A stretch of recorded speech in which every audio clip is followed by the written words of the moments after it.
Welcome to my website www.whatmakesyoutick.org, where we discuss the aspects of you that make you, you.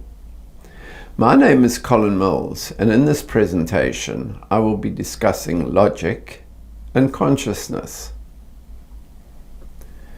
How often have you looked at something in the physical realm, that is, plumbing, electrics, mechanics, and seen why something isn't working?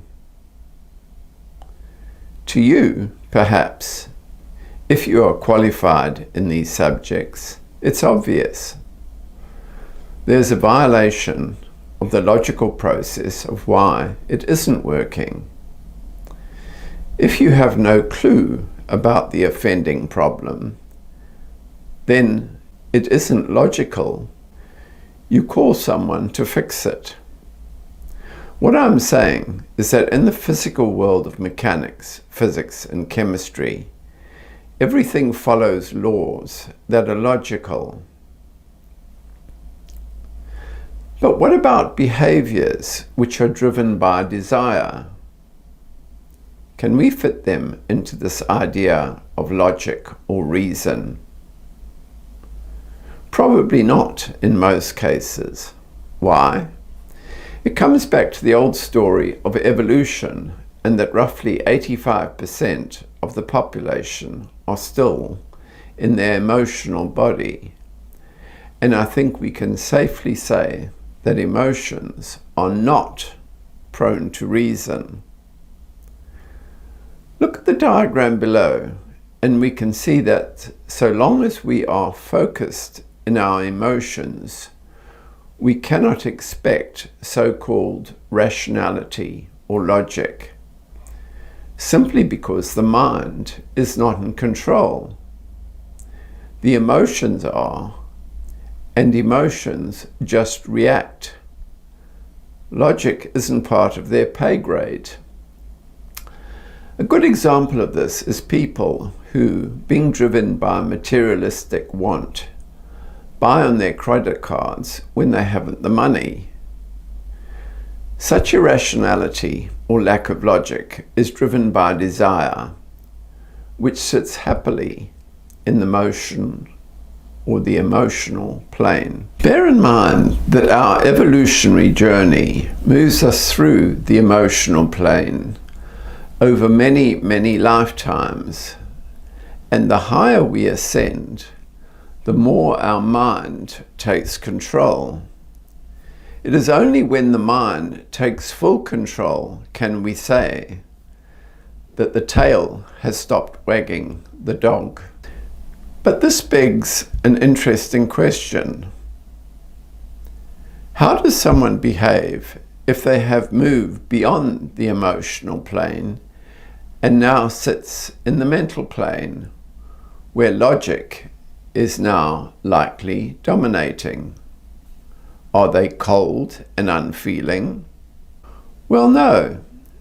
They might appear that way at first glance, but observe them closely, and you will likely find that they have a correct balance as to how to respond to situations.